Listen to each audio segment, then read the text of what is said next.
The news that Donald Trump's transition team is allegedly preparing a draft executive order to resume efforts for the United States to purchase Greenland has caused a significant stir in global media. This is not the first time Trump has expressed interest in the Danish autonomous territory.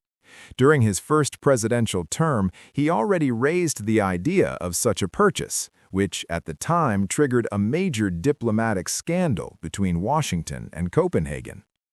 Denmark's Prime Minister, Mette Frederiksen, stated unequivocally that Greenland is not for sale, calling the very notion of such a deal absurd. In response, Donald Trump canceled his planned visit to Denmark, dealing a serious blow to relations between the two NATO allies. Now, however, as Trump prepares to return to the White House, he appears ready to revisit this idea. What lies behind this renewed interest? First and foremost, it is Greenland's strategic significance. As global warming accelerates and Arctic ice continues to melt, new transportation routes are opening, and access to the Arctic's vast natural resources is becoming increasingly feasible.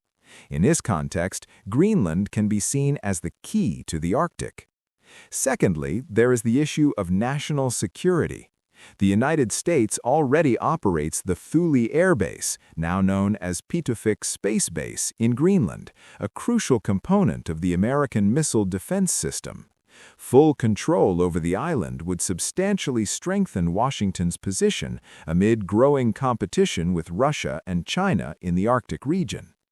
Thirdly, Greenland is rich in natural resources, particularly rare earth elements that are vital for modern technologies and the global green transition.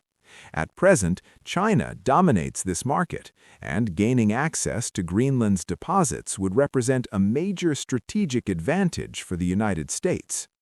How realistic is such a plan?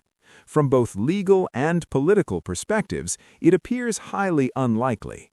Greenland is an autonomous territory within the Kingdom of Denmark, and Copenhagen cannot simply sell it without the consent of Greenland's population.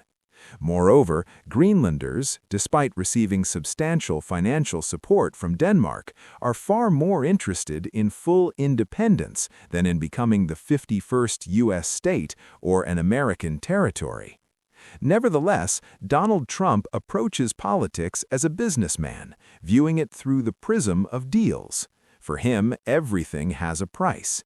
He could attempt to offer Denmark and Greenland a form of compensation that would be difficult to refuse, ranging from massive financial investments to far-reaching security guarantees. It is also important to note that the Arctic is rapidly emerging as a new arena for a modern great game. Russia is actively militarizing its northern coastline, while China refers to itself as a near-Arctic state and is investing heavily in regional infrastructure projects.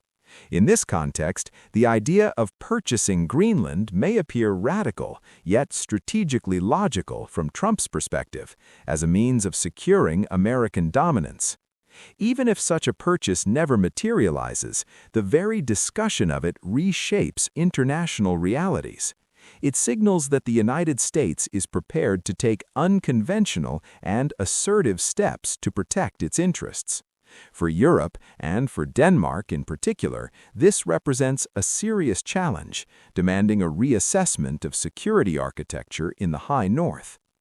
Ultimately, the Greenland issue is not merely the whim of an eccentric billionaire, but a reflection of profound shifts in global geopolitics, where the struggle for resources and strategic space is becoming ever more open and increasingly cynical.